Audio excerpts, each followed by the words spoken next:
Siang hari ini kita akan menyaksikan dialog bersama Mas Ridho dan baca pres favorit Partai Umat, Pak Anies Baswedan. Silahkan Mas Ridho memimpin dialog ini.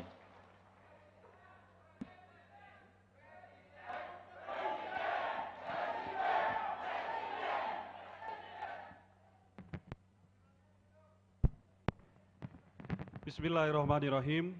Assalamualaikum warahmatullahi wabarakatuh.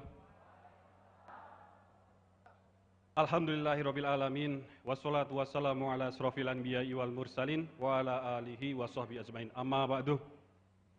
Pak Amin, Ketua Majelis Syuro, Ustaz Sambo dan segenap jajaran, kawan-kawan DPP, sahabat-sahabat semua, ini mungkin saya karena mempersingkat waktu ya. Jadi saya percepat saja mukadimahnya dan tentunya tamu kita salah satu bakal calon presiden yang terkuat diaspirasi oleh sahabat-sahabat Partai Umat, Pak Anies Baswedan. Selamat datang Pak Anies. Sedikit saya mengawali. Jadi 10 tahun yang lalu, ini juga saya ceritakan ketika ketemu beliau, itu saya menjemput beliau dari rumah beliau di Jalan Kaliurang. Waktu itu Pak Anies adalah Rektor Universitas Paramadina. Saya sebagai dosen, kita undang ke kampus Jalan Kaliurang KM 13, Universitas Islam Indonesia, untuk memberikan kuliah umum. Dalam suasana yang sedikit mirip, tamunya sekitar 1000 juga, waktu itu Pak Anies mengawal program Indonesia Mengajar. Nah, siapa yang tahu, kemudian 10 tahun berikutnya, dalam suasana yang artinya dalam jumlah manusia yang sama, itu kita bertemu lagi, tapi sekarang Pak Anies bukan sebagai rektor, tapi sebagai aspirasi yang kuat, bakal calon Presiden Republik Indonesia 2024. Ini 14 Februari 2023. Satu tahun lagi, 14 Februari 2024 adalah hari pencoblosan. Juga kita ini tidak tahu Pak, pesan yang ingin saya sampaikan adalah tadi 10 tahun berikutnya kita tidak tahu apa yang terjadi, kita bertemu di ruang ini lagi. Mungkin 1 tahun lagi, ya insya Allah ya, di hari pencoblosan 14 Februari 2024, nanti nama Pak Anies nanti akan terpilih menjadi Presiden Republik Indonesia 2024. Segala yang baik-baik untuk negeri ini selalu kita doakan, selalu kita amini. Pak Anies, mungkin kita tidak perlu semua untuk memperkenalkan Pak Anies, semua sudah kenal. Ya. Yang ingin saya manfaatkan mungkin 3-5 menit ke depan adalah memperkenalkan pejuang-pejuang Partai Umat di sini. Jadi, presidensial threshold 20% itu, kalau kita analogikan seperti tiket bus, ya naik bus beserta busnya, armadanya. Artinya, untuk menuju istana sana, butuh tiket bus tersebut, dan juga butuh kendaraannya yang akan mengantar ke istana. Tapi kita perlu tahu bahwa bus-bus untuk mengantar ke istana tersebut itu terakhir dihidupkan mesinnya adalah 2019. Jadi ini insya Allah Partai Umat walaupun belum bisa jadi salah satu, belum dapat izin untuk memberikan tiket bus tersebut, tapi ini mesin baru. Mesin pejuang-pejuang Partai Umat ini baru keluaran 2021 Pak Anies. Kira-kira kalau bus itu keluaran 2021, kemudian ini saya sampaikan, insya Allah mesin-mesin ini sudah panas, karena tahun 2021, ya. Tahun 2021, bagaimana kita lihat kilas balik tadi, kita dihadapkan dengan situasi pandemi dan 2,5 bulan saja untuk mendaftar menjadi badan hukum partai. Kemudian dihadapkan dengan waktu yang juga pendek dan situasi yang bahkan sulit, kita dijegal untuk menjadi peserta pemilu. Jadi mesin ini tidak hanya panas ya, ini siap berjuang. Jadi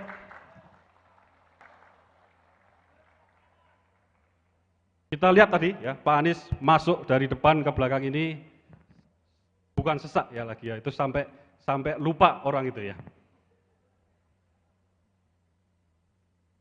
Yang dari Sumatera, Pak Anies, itu hadir semua. Yang dari Jawa, hadir semua. Yang dari Kalimantan hadir semua. Sulawesi, dari Papua, mereka berbondong-bondong naik darat, naik bis. Ya. Kalau naik pesawat biasa, ya, ini naik bis. Dari Maluku sana, itu 40 orang naik kapal. Dari Papua sana, naik kapal 5 hari. Ya. Naik kapal 5 hari. Dari Papua kemarin ada yang 8 hari naik kapal. Inilah insya Allah pejuang-pejuang Partai Umat. Kalau tadi presidensial threshold itu adalah proyeksi, hanya tiketnya, ini insya Allah bus yang siap dipakai dengan mesin yang sudah hidup, ya, bisa mengantarkan Pak Anies menuju istana, insya Allah. Mari sahabat-sahabat semua, kita dengarkan, ya, gagasan, ya, visi dan misi dari seorang Anies Baswedan. Mr. Baswedan, the floor is yours.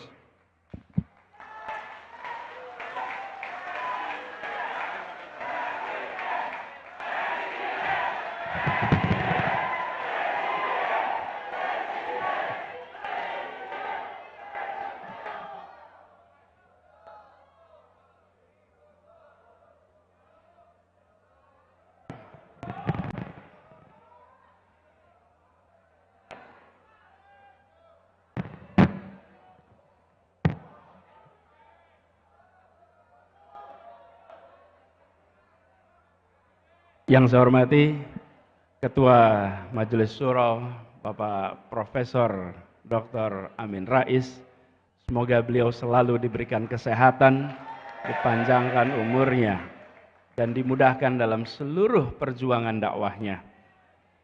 Seluruh jajaran Majelis Syuro yang saya hormati, para ketua-ketua dan pengurus lembaga tinggi Partai Umat, yang saya banggakan Ketua Umum DPP Partai Umat, Dr. Ridho Rahmadi dan seluruh jajaran DPP, para ketua DPW Partai Umat se-Indonesia dengan seluruh pengurusnya, ketua DPD dan seluruh pengurus.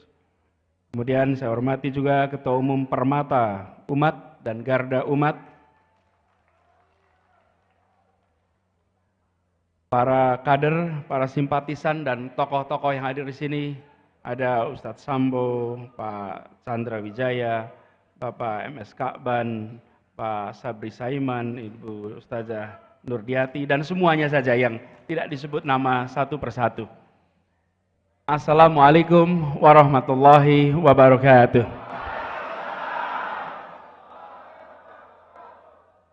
Alhamdulillahilladzi arsala rasulahu bil huda wa dinil haq liyudhhirahu ala dini kullihi wa kafa billahi syahidah. Asyhadu an la ilaha illallah wa asyhadu anna Muhammadan abduhu wa rasuluh. Allahumma sholli ala sayyidina Muhammad wa ala alihi wa ashabi ajmain. Amma ba'du. Bapak Ibu sekalian, izinkan saya menyampaikan rasa syukur. Ketika 2 pekan yang lalu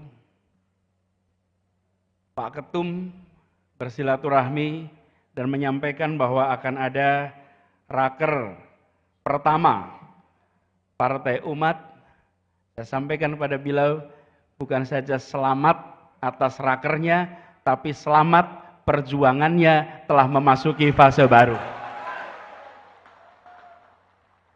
Dan tadi diceritakan perjumpaan 10 tahun lalu, Pak Amin ini, beliau ini, kami ini berteman lintas generasi, Pak Amin. Almarhum ayah dan almarhum ayahnya itu bekerja bersama di UII, Pak. Bekerja bersama. Saya kenal beliau ketika mungkin masih SD ya, sejak SD SMP. Dan kita tidak membayangkan bahwa 2, 3, 4 dekade kemudian kita bersama-sama dalam sebuah majelis yang luar biasa ini. Dan saya bersyukur, tentu kita sampaikan selamat setelah melalui perjuangan panjang dari mulai pendiriannya dengan segala macam tantangannya. Akhirnya Partai Umat lolos menjadi peserta pemilu 2024. Dan kok ya kebetulan tahun 24 nomornya 24. Itu Allah punya rencana sendiri. Jadi selamat. Ini tadi disampaikan sebagai mesin baru. Tapi sambil saya memandang, mendengarkan penjelasan Pak Ketua Umum, sambil memandang semua ini, tidak ada wajah-wajah baru di sini. Ini orang-orang berpengalaman semuanya. Iya, Pak Amin Rais, Pak MS Ka'ban, Bang Sabri Saiman, dan semuanya ada di sini. Semuanya adalah orang-orang berpengalaman, casingnya yang baru di sini. Ya, tapi semuanya punya rekam jejak perjuangan. Bukan datang tanpa rekam jejak. Dan itu yang kita ingin tawarkan ke depan. Tapi sekalian, banyak dari kita bicara tentang masa depan, menyampaikan gagasan, menyampaikan visi dan misi. Itu baik, itu perlu. Supaya kita tahu apa yang direncanakan untuk masa depan Republik ini. Tetapi misi, visi sehebat apapun dia tidak kredibel bila tidak ditopang dengan rekam jejak perjuangan yang ada. Karena apa yang disampaikan sebagai visi, misi ini adalah imajinasi. Imajinasi tentang masa depan, apa yang mau dikerjakan besok. Tapi itu hanya bisa dilaksanakan bila kita melihat siapa yang bersiap menyelenggarakannya. Siapa yang membawa rekam jejak yang bisa membuktikan bahwa rencana itu bisa dilaksanakan. Misi itu bisa dilaksanakan. Visi itu insya Allah bisa jadi kenyataan. Karena itu ketika di sini berkumpul bersama dengan sebuah misi yang cukup tegas, menegakkan, melawan kezaliman dan menegakkan keadilan, maka ini bukan sekedar misi, tapi ini ditopang oleh orang-orang yang membawa rekam jejak perjuangan selama ini. Jadi kalau mengatakan akan melakukan A, tapi yang mau melakukan tidak memiliki rekam jejak untuk mengerjakannya, bagaimana kita bisa menyatakan ini kredibel? Oke? Karena itulah yang perlu didorong adalah justru menjelaskan bahwa yang membawa misi ini, yang mengemban misi ini adalah mereka-mereka yang memiliki rekam jejak yang kredibel. Dan ini sesungguhnya yang perlu didorong sekarang. Banyak di antara kita hanya membandingkan rencana. Rencana bisa dibuat seindah mungkin. Tapi rencana itu adalah imajinasi. Itu adalah khayalan soal masa depan. Tetapi rekam jejak bukan khayalan. Rekam jejak adalah kenyataan. Itu yang membedakan. Nah, kita berharap sekali bahwa Partai Umat nantinya bisa menjadi salah satu penjaga utama di dalam menuntaskan semua agenda yang 25 tahun lalu dicanangkan dalam gerakan reformasi. Di mana Bapak Amin Rais menjadi Bapak Reformasi pada masa itu. Persis 25 tahun kemudian, tahun ini kita memasuki sebuah fase di mana demokratisasi dan 5 agenda reformasi yang diungkap di tahun 98 harus dikalibrasi hari ini. Dikalibrasi itu dipastikan masih searah dengan titik awal keberangkatan perjalanan ini. Bila perjalanan ini menuju kepada sebuah tujuan, maka setelah berjalan 25 tahun, dievaluasi ulang. Apakah rute yang ditempuh selama ini adalah rute yang direncanakan 25 tahun yang akan datang. Dan saya yakin insya Allah Partai Umat akan bisa mengawal agenda itu ke depan. Dan ini juga yang sesungguhnya menjadi gagasan utama yang dibawa selama ini. Kami mendapatkan amanat untuk bertugas di Jakarta 5 tahun terakhir. Dan ketika bertugas di Jakarta, maka agenda utama yang dibawa adalah bagaimana negara bisa menghadirkan keadilan sosial bagi seluruh rakyat Indonesia. Begitu hadir keadilan sosial, dari situ turunannya banyak. Dari keadilan itu kita akan bisa merasakan persatuan. Mengapa muncul persatuan? Karena ada perasaan kebersamaan di mana rasa keadilan itu muncul. Ini bukan sebuah statement yang hanya dimunculkan dalam retorik. Ini dimunculkan di dalam proses teknokrasi, proses menjalankan pemerintahan. Semua aspek dicocokkan dengan satu kalimat, keadilan sosial. Satu kalimat itu saja, dicocokkan. Dan begitu itu diterjemahkan, apa yang terjadi? Yang terjadi kemudian terjadi perubahan-perubahan untuk bisa menjawab kebutuhan keadilan sosial. Ini yang hari ini kita butuhkan. Ketika kita bicara pertumbuhan perekonomian misalnya, maka kita bicara pertumbuhan perekonomian yang berkualitas. Berkualitas itu ditandai dengan apa? Ditandai dengan adanya jangkauan pada semua. Semakin merata, maka semakin berkualitas. Semakin tidak merata, semakin tidak berkualitas. Kita bukan membutuhkan angkanya, tapi kita membutuhkan kenyataan pemerataannya. Dan ini yang harus menjadi agenda ke depan. Kalimat itu nampaknya sederhana, tapi bila itu berhenti di dalam pidato, berhenti di dalam upacara, maka masyarakat tidak akan merasakan buahnya demokrasi. Tapi bila itu diwujudkan di dalam proses teknokrasi, proses pemerintahan, maka rakyat akan merasakan terjadi perubahan lewat demokrasi. Ini yang harus kita bawa ke depan. Dan kita menyaksikan bahwa perjalanan selama beberapa dekade ini, arah dari kebijakan kita seringkali tidak menempatkan prinsip keadilan sosial sebagai prinsip prioritas di dalam pengambilan keputusan. Di sektor apapun, kalau kita perhatikan, keadilan sosial tidak menjadi prioritas utama.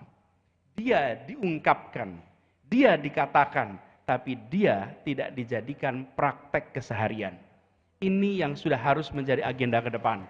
Jadi membaca moto Partai Umat, saya menyaksikan insya Allah perjuangan dari mereka-mereka yang punya rekam jejak ini akan mempercepat hadirnya keadilan di Indonesia. Dan ini juga yang kemudian menjadi PR bagi semuanya. Bahwa kita ingin ada kesetaraan kesempatan, kesetaraan di muka hukum, memastikan bahwa di Republik ini semua setara. Itulah sebabnya kita berharap sekali perjuangan ini akan bisa direspon oleh masyarakat.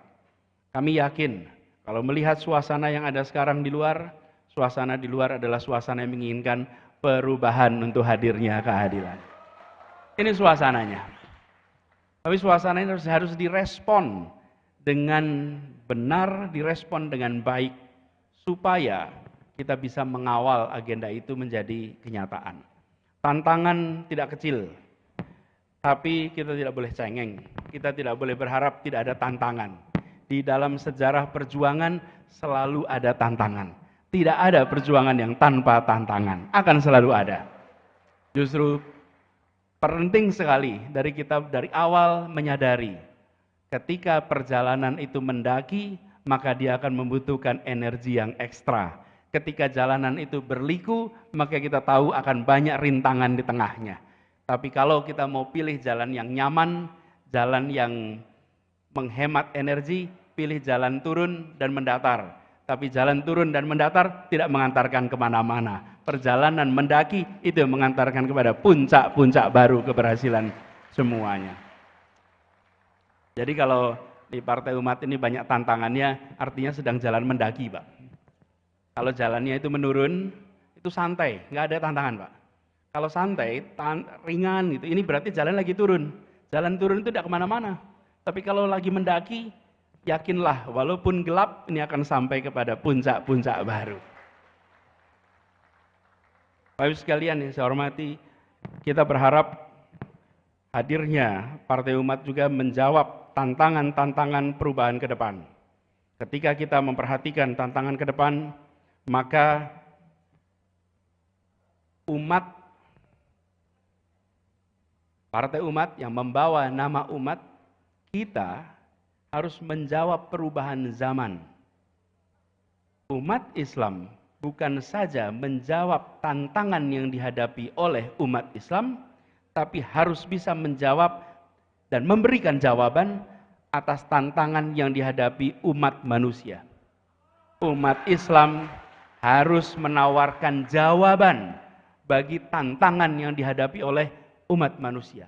Kebanyakan kita menghabiskan energi hanya memikirkan bagaimana menjawab tantangan umat Islam. Itu penting dan tidak dilupakan. Tapi kita harus perluas, apalagi dengan ada Partai Umat ini. Artinya mewakili sebuah komponen penting, tantangan luar biasa. Ada tantangan objektif umat manusia, mulai dari climate change, perpindahan penduduk dari dari desa ke kota, masalah hunian, berbicara lagi perkembangan teknologi, ada artificial intelligence, ada bioteknologi, yang semuanya mendatangkan kesempatan tapi juga membawa risiko. Dan juga kesenjangan untuk mendapatkan akses atas kemudahan dan kemajuan itu semua. Kemudian tantangan kesehatan. Partai Umat hadir di masa pandemi. Bagaimana tantangan kesehatan yang luar biasa besar. Kita akan ketemu di tahun-tahun ke depan jumlah populasi masyarakat dunia yang warga lansianya jauh lebih besar daripada sejarah umat manusia sepanjang masa.